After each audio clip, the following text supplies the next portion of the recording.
بابن ان صلی فی ثوب مصلب او تصاویر، اگر ایسے کپڑے میں نماز پڑھے کہ جس پہ صلیب بنی ہوئی ہو، مصلب صلیب کا نشان ہو، او تصاویر یا تصویریں بنی ہوئی ہوں، هل تفسد صلاته، کیا اس کی نماز فاسد ہو جائے گی؟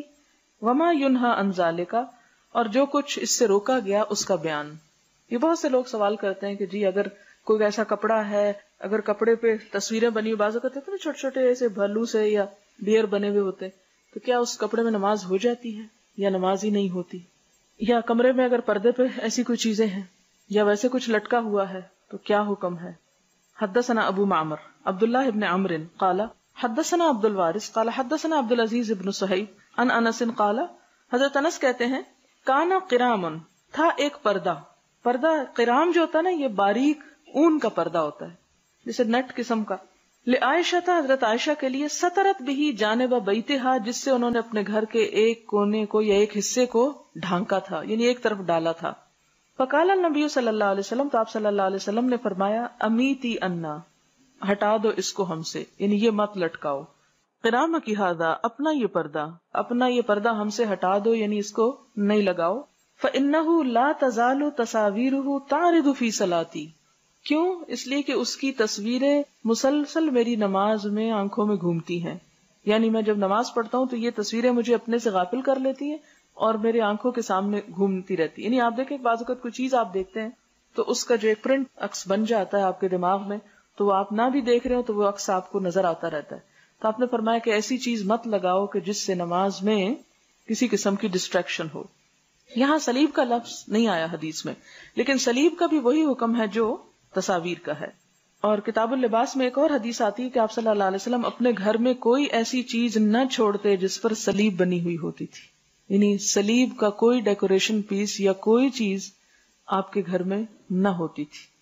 کیوں؟ اس لیے کہ وہ ایک مذہبی علامت ہے، ایک شعار ہے، ایک پہچان ہے۔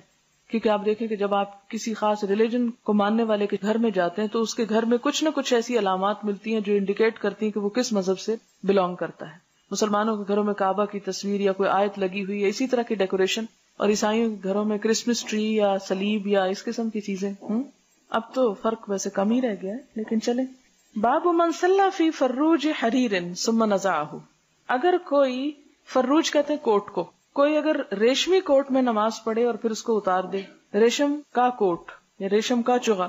حدثنا عبداللہ بن یوسف قال حدثنا اللیث عن یزید عن ابی الخیر عن عقبۃ بن عامر قال اہدی الی النبی صلی اللہ علیہ وسلم فروج حریر، آپ صلی اللہ علیہ وسلم کو ریشم کا کوٹ دیا گیا ہدیے کے طور پر، یعنی آپ کو کہیں سے بطور گفٹ ملا۔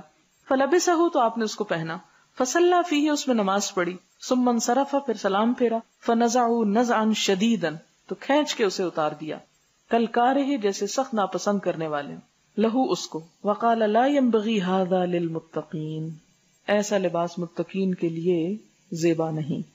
اور شاید آپ نے پہن اس لیے لیا ہوگا کہ اس وقت ریشم حرام نہیں ہوا ہوگا مردوں پر، اس کے بعد تو واضح طور پر آپ نے ریشم اور سونے کو ہاتھ میں لے کے فرمایا تھا یہ میری امت کی عورتوں کے لیے حلال ہے لیکن مردوں کے لیے حرام ہے۔ کیوں؟ اس لیے کہ ریشم پہننے سے انسان کے اندر اسی قسم کے نازک جذبات پیدا ہوتے ہیں، جبکہ مردوں کی طبیعت میں ایسی خشونت ہونی چاہیے جو جہاد کے لیے، اور دلیری ان کے اندر ایک بہترین وصف ہونا چاہیے۔